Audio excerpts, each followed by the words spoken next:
اس پورے کانٹیکسٹ میں اب آپ کو حدیث سمجھ آئے گی جو مسند امام احمد میں موجود ہے، المستدرک للحاکم کے اندر موجود ہے، اور شعیب آرنوت جو مسند امام احمد کی تحکیم کرنے والے ہیں انہوں نے اس حدیث کو صحیح کہا ہے، امام حاکم نے اس حدیث کو صحیح کہا ہے، بڑی ڈیٹیل حدیث ہے۔ اس میں آتا ہے کہ حضرت معاویہ اپنے دور میں حضرت عائشہ سے ملنے کے لیے آئے۔ سیدہ عائشہ نے کہا کہ اے معاویہ، تجھے اللہ کا خوف نہیں آتا جو کچھ تو نے حجر ابن عدی اور ان کے ساتھیوں کے ساتھ کیا؟ حجر ابن عدی شیعان علی میں سے تھے، شروع کے مسلمانوں میں سے تھے، ان کو حضرت معاویہ نے ظلماً شہید کروایا۔ وہ پوری ڈیٹیل آپ کو مستدرک الحاکم میں ایک پورا چیپٹر ہے حجر ابن عدی کا۔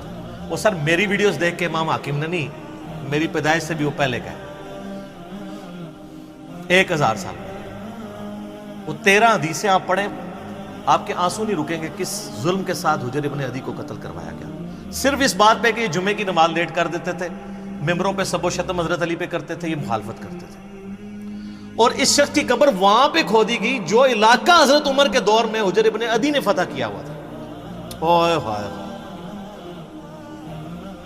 اور آخری وقت میں کہا گیا کہ بچت کی ایک صورت ہے کہ حضرت علی پہ لعنت کر دو، چھوڑ دیں گے۔ ان کا پوری زندگی علی سے عشق کیا، اب موت کو دیکھ کے تو میں حضرت علی کے اوپر سب و شتم کر دوں؟ اور کہا 2 نفل پڑھنے کی اجازت دو، اور نفل تیزی سے پڑھے، اور کہا میں نے اس لیے تیزی سے پڑھے تاکہ تمہیں یہ نہ ہو کہ میں موت کو ڈیلے کرنے کے لیے نماز اس طرح پڑھ رہا ہوں، میں نے زندگی میں کبھی اتنی تیز نماز نہیں پڑھی۔ اور پھر کہا وصیت کی لوگوں کو، ایران والوں نے حجر ابن عدی کے اوپر، جن کو آپ کہتے ہیں صحابہ کو نہیں مانتے، انہوں نے پوری ایک فلم بنائی ہے حجر ابن عدی کے اوپر، یوٹیوب پہ رکھی ہے اردو ڈبنگ کے ساتھ۔ تو انہوں نے وہاں پبلک کو وصیت کی کہ مجھے میری انہی بیڑیوں میں اور انہی خون آلود کپڑوں میں دفن کرنا ہے، قیامت والے دن پولیس رات میں میں معاویہ کا گریبان پکڑوں گا۔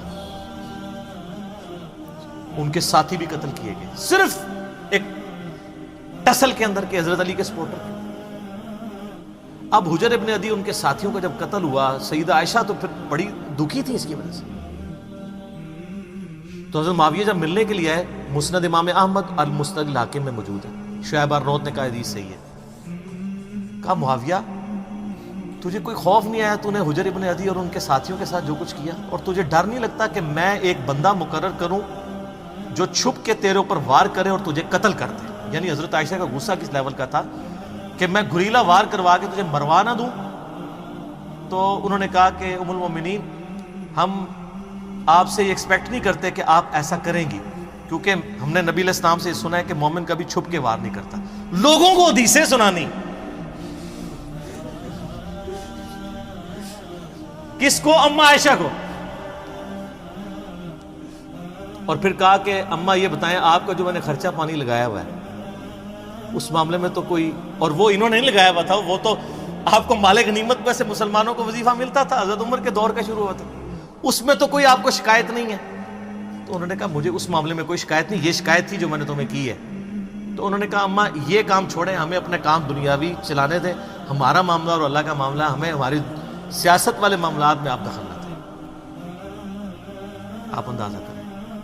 اور یہ ہمیں تاریخ سے روایتیں لا کے دیتے ہیں کہ جی وہ جناب جی حضرت عائشہ کہتی تھی میری زندگی بھی معاویہ میں لگ جائے۔ اس سے تو ہڈی ہسی بھی دستی ہے کہ روایتاں کسی نے کڑیاں ہونی نے، کیونکہ حدیثیں کچھ اور بتا رہی ہیں، ٹھیک ہے۔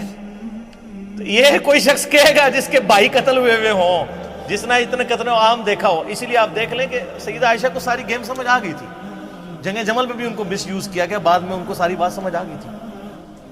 تو یہ وہ کہانیاں بنا بنا کے بتاتے ہیں۔ تو اب اس پورے سینیریو میں دیکھیں، اما عائشہ سلام اللہ علیہا کو بڑا کلک تھا حضرت معاویہ رضی اللہ تعالیٰ عنہ کے اس طرح کے ایٹیچیوڈ کے اوپر، اس لیے انہوں نے یہ بات کی۔